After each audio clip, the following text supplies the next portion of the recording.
Hello everyone, study with निशा शहाणे जोजारे या माझ्या YouTube चॅनलवर तुम्हा सर्वांचं स्वागत. तर आज मी तुमच्यासाठी घेऊन आलेली आहे ते म्हणजे आहे नीड नॉट आणि नीड नॉट हॅव हे दोन हेल्पिंग वर्ब्स. ओके, तर नीड नॉट म्हणजे काय, ह्याला मराठीत आपण असं म्हणतो की गरज नाही, आणि नीड नॉट हॅव म्हणजे गरज नव्हती. म्हणजे वाक्यामध्ये बोलताना समजा आपण एखादी गोष्टीची आपल्याला गरज नाही किंवा बोलणाऱ्याला आपल्याला असं बोलायचं असेल की एखाद्या गोष्टीची त्याला गरज नाही किंवा त्याला गरज नव्हती.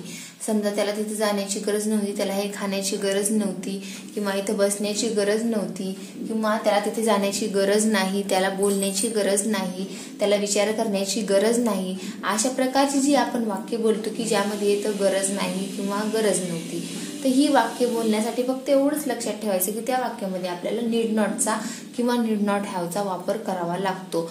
मग तर बघूया आपण हे जे उदाहरण आहेत या उदाहरणावरून तुमच्या लक्षात येऊन जाईल की गरज नाही कुठं वापरायचं आणि गरज नव्हती कुठं वापरायचं. ओके, म्हणजे हे एकदम सोपी ही वाक्य आहे.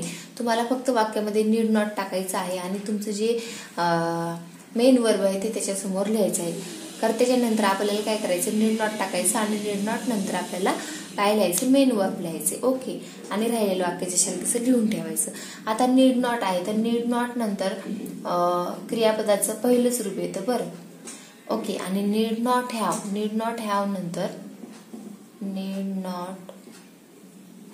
नंतर क्रियापदाचं तिसरं रूप येतं. ओके, हे लक्षात ठेवा तुम्ही. तर बघू, कारण इथे हॅव आले, नीड नॉट हॅव मध्ये काय आले, हॅव आले, म्हणून हॅव नंतर मी तुम्हाला आधीच सांगितले की क्रियापदाचं तिसरं रूप येत असतं म्हणून. ओके, तर बघूयात आपण वाक्य नीड नॉट आणि नीड नॉट हॅवची. सो बघा, आता पहिलं वाक्य आहे की त्याला तिथे जाण्याची गरज नाही.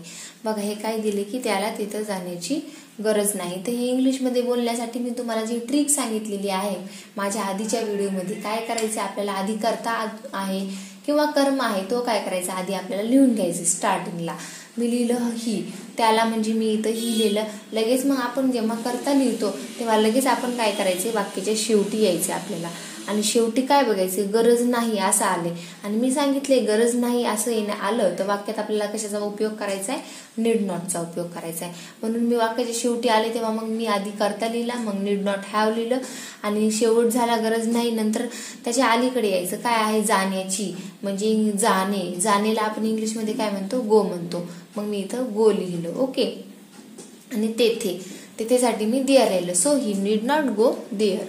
सेकंड बघा, तिला तेथे थांबण्याची गरज नाही. सो तिल्यासाठी मी शी लिहिलं. शी नीड नॉट स्टे म्हणजे थांबणे म्हणजे स्टे लिहिलं, आणि येथेसाठी मी हिअर लिहिलं. ओके, तिसरं बघा, तुला काळजी करण्याची गरज नाही. तुलासाठी मी काय घेतलं बघा, आता यू घेतलं. गरज नाही साठी तसंच सेम नीड नॉट घेतले. आणि काळजी करणे म्हणजे आपण मराठीत काळजी करणे म्हणतो, तर त्याला इंग्लिशमध्ये आपल्याला काय म्हणतो, आपण वरी म्हणतो. हो की नाही. सो आपण म्हणत नाही का डोंट वरी, काळजी करू नकोस, तसंच तोच वरी आपला इथे वापरायचा आहे काय. सो काळजी करण्याची साठी मी काय घेतलं, वरी घेतलं. यू नीड नॉट वरी. आता बघा पुढचं वाक्य, तुला घाई करण्याची गरज नाही. मग तुलासाठी नेहमीप्रमाणे यू घेतलं, गरज नाही साठी नीड नॉट घेतलं, आणि घाई करण्याला करण्याची किंवा घाई करणे याला इंग्लिशमध्ये आपण काय म्हणतो, हरी म्हणतो. ओके, सो हरी म्हणजे घाई करणे, मग इथे मी हरी घेतलं. So you need not Hari. Okay, तुला जास्त विचार करण्याची गरज नाही. सो तुलासाठी यू घेतलं मी, आणि गरज नाही साठी आपण नीड नॉट घ्यायचंच आहे. सो विचार करण्यासाठी काय, विचार करण्याची किंवा विचार करण्यासाठी मी थिंक घेतलं, आणि जास्त साठी मोर घेतलं. You need not think more. तुला येथे उभा राहण्याची गरज नाही. बघितलंय ना तुम्हाला, प्रत्येक वाक्य मी कसं केलंय, आधी कर्ता लिहून घेतलाय, लगेच मग मी कर्ता लिहिला की मराठीच्या वाक्याच्या शेवटी जायचं, ते मग कर्त्याच्या नंतर लिहायचं. मग शेवटच्या नंतर आधी काय आलाय शब्द तो बघायचा, मग तो पुढे लिहित जायचं, मग त्याच्या आधी काय आला तो परत पुढे लिहित जायचं. अशीच आपण ह्या स्ट्रिक्सने मी ही वाक्य केलेली आहेत. ओके, सो आता तुला इथे उभं राहण्याची गरज नाही. तुलासाठी मी यू घेतलं, कर्ता काय आहे, यू आहे, म्हणून यू घेतलं मी. किंवा कर्म, हो की नाही. सो गरज नाही साठी नीड नॉट घेतलं आणि उभा राहणे याच्यासाठी मी काय घेतलं, स्टँड घेतलं आणि येतेसाठी मी हिअर घेतलं. So you need not stand here. तुला इथं थांबण्याची गरज. आता बघा, तुला इथे उभा राहण्याची हे झालं, तुला इथे थांबण्याची गरज नव्हती. आता बघा, आधीच्या वाक्यामध्ये गरज नाही आले. आता ही जी पुढची वाक्य ती मी काय घेतली, गरज नव्हतीची वाक्य घेतली. म्हणजेच नीड नॉट हॅवची वाक्य घेतलेली आहेत, म्हणजेच गरज नव्हती, हो की नाही. आता आपण हे कसं, गरज नाही वाक्यामध्ये जेव्हा गरज नाही असं वापरायचं तेव्हा आपण नीड नॉट घेतले. पण जेव्हा गरज नव्हती, तुला हे करण्याची गरज नव्हती, तुला ते करण्याची गरज नव्हती, किंवा तुला इथं बसायची गरज नव्हती, तुला ते खाण्याची गरज नव्हती, तुला शाळेला जाण्याची गरज नव्हती, म्हणजे अशी जी वेगवेगळी वाक्य असतात की त्याच्या शेवटी आपल्याला काय येतं, गरज नव्हती असं येतं, तेव्हा आपण ती इंग्लिशमध्ये कशी करायची बघू. सो तुलासाठी मी काय घेतलं, नेहमीप्रमाणेच वाक्य करायचं आहे. तुलासाठी घेतलं यू आणि नंतर गरज नव्हतीसाठी नीड नॉट हॅव घ्यायचे आपल्याला सांगितल्याप्रमाणे. सो नीड नॉट हॅव घेतलं आणि हॅव नंतर क्रियापदाचं काय येतं, तिसरं रूप येतं. स्टेचं इथं स्टेड तिसरं रूप आलेलं आहे. ओके, थांबणे म्हणजे स्टे आणि स्टेचं मी तिसरं रूप घेतलं स्टेड. ओके, येथेसाठी मी हिअर घेतलं. So you need not have stayed here. पुढचं बघा, नेक्स्ट, तुला वेगाने येण्याची गरज नव्हती. So you need not have घेतलं, तुलासाठी यू घेतलं, गरज नव्हतीसाठी नीड नॉट हॅव घेतलं. येणेसाठी काय असतं, आता बघा, येणे कम म्हणजे येणे, कमचं पहिलं रूप कम आहे, दुसरं रूप केम आहे आणि तिसरं रूप कमच आहे. ओके, म्हणून मी इथं कमच घेतले, हो की नाही, हॅव नंतर कम घेतले. सो आणि वेगाने म्हणजे फास्ट, मग शेवटी मी फास्ट घेतलं. You need not have come fast. तुला खोटं सांगण्याची गरज नव्हती. हे बघा, तुलासाठी मी यू घेतलं, नीड नॉट हॅव घेतलं, गरज नव्हतीसाठी सांगणे म्हणजे खोटं सांगणेला आपण इंग्लिशमध्ये काय म्हणतो, लाय. खोटं बोलण्यासाठी आपण लाय म्हणतो. ओके, सो सांगणे, खोटं सांगणे किंवा खोटं बोलणे. हॅव नंतर आता मी तिसरं घेतलं लाईड, तिसरं रूप, लायचं तिसरं रूप काय आहे, लाईड. ओके, तुला ते स्वीकारण्याची गरज नव्हती. तुलासाठी मी यू घेतलं, गरज नव्हतीसाठी नीड नॉट घेतलं, नीड नॉट हॅव घेतलं, गरज नव्हतीसाठी नीड नॉट हॅव घेतलं, इथं पण नीड नॉट हॅव घेतलेलं आहे. ओके, इथं पण नीड नॉट हॅव घेतलेलं आहे. So you need not have, स्वीकारणे म्हणजे ऍक्सेप्ट करणे, ऍक्सेप्ट करण्याचे रूप आहे ऍक्सेप्टेड आणि ते साठी मी दॅट घेतलं. ओके, सो तुला ते स्वीकारण्याची गरज नव्हती. You did not have accepted that. Dare नॉटची वाक्य बघूया. डेअर नॉट म्हणजे हिंमत नाही. आपण म्हणतो ना डेअर करणे किंवा हिंमत करणे. आपण एखाद्या वाक्यात आता बोलताना असं म्हणतो की तुझी हे करण्याची हिंमत नाही, तुझी ते करण्याची हिंमत नाही, किंवा माझी तिथं जाण्याची हिंमत नाही, मला इथे बसण्याची हिंमत नाही असं म्हणतो ना, ह्याच्या समोर उभे राहण्याची हिंमत नाही. अशी जी वाक्य असतात की ज्याच्यामध्ये हिंमत नाही, आपण असं वापर करतो मराठीमध्ये, हिंमत नाही असं म्हणणं, जे शब्द आपण वापरतो तेव्हा आपण इंग्लिशमध्ये करताना डेअर नॉटचा आपण वापर करायचा असतो. तर डेअर नॉट ह्या शब्दांचा वापर करायचा आणि हे जेव्हा शब्द आपण वापरतो तेव्हा आपण लगेच त्याच्या लगत आपल्याला काय करायचं, क्रियापदाचं पहिलं रूप घ्यायचं आहे. डेअर नॉट घेतली की क्रियापदाचं पहिलं रूप आपण घ्यायचं आहे. तर ही जी आहेत वाक्य ती बघूया आपण. तर आपण असं म्हणतो की नाही तुझी तिथे जाण्याची हिंमत नाही. तर बघा, हिंमत नाही साठी आपल्याला डेअर नॉटच घ्यायचंय. मग आता तुझी म्हटलं की आपलं काय येणार, यूज येणार, हो की नाही. तुझं, तुला, तुझं किंवा तुझ्या, अशा जे तू या अशा गोष्टी ज्या येतात त्याच्यासाठी आपण काय घेत असतो, यूज घेत असतो, हो की नाही. सो मी तुझीसाठी काय घेतलं, यू घेतलं. आणि मग हिंमत नाही मग काय, डेअर नॉट. हिंमत नाही साठी डेअर नॉट घेतलं.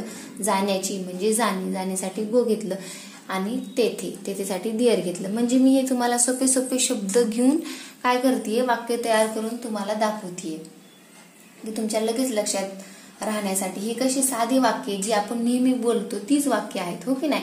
अशी काही खूप अवघड पण अशी वाक्य मी घेतलेली नाहीये, लगेच तुमच्या लक्षात येऊन जाईल.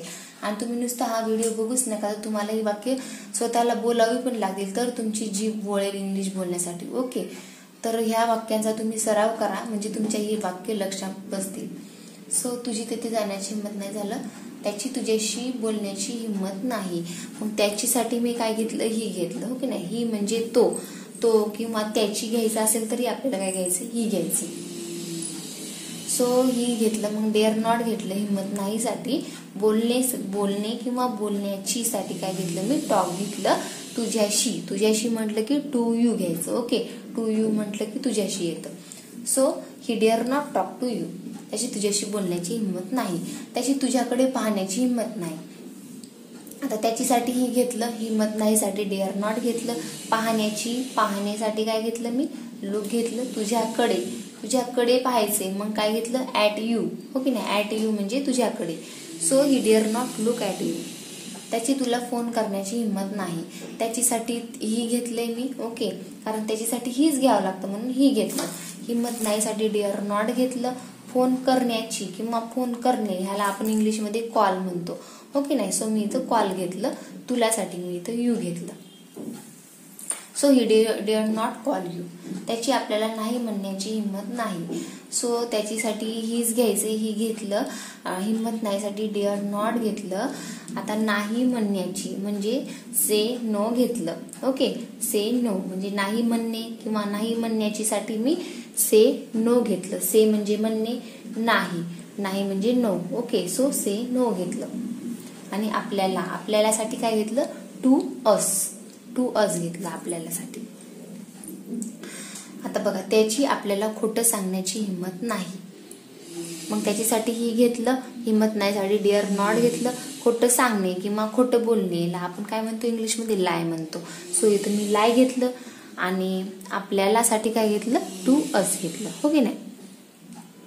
त्याची असं पाऊल उचलण्याची हिंमत नाही, त्याच्यासाठी मग मी ही घेतलं. आणि हिंमत नाही साठी डेअर नॉट घेतलं. पाऊल उचलणे, असं पाऊल उचलणे ह्याला इंग्लिशमध्ये काय म्हणतात, take such a step. So असं पाऊल उचलणे किंवा उचलण्यासाठी मी काय घेतले, टेक सच अ स्टेप. त्याची वेगाने गाडी चालवण्याची हिंमत नाही, सो त्याच्यासाठी हीच घेणार आपण, ही घेतलं डेअर नॉट. हिंमत नाही साठी डेअर नॉट घेतलं. गाडी चालवणे म्हणजे काय, गाडी चालवणे म्हणजे ड्राईव्ह करणे. सो इथे मी ड्राईव्ह घेतलं. आणि वेगानेसाठी मी काय घेतलं, फास्ट घेतलं. So he dare not drive fast. त्याची सायकलवर बसण्याची हिंमत नाही, सो ही घेतलं. त्याच्यासाठी मी ही घेतलं. आणि हिंमत नाही साठी डेअर नॉट घेतलं. आणि सायकलवर बसणे किंवा सायकल चालवणे ह्याला काय म्हणतो आपण इंग्लिशमध्ये, ride a bicycle, okay. So मी ह्याच्यासाठी राईड अ बायसिकल घेतलं. So he dare not ride a bicycle.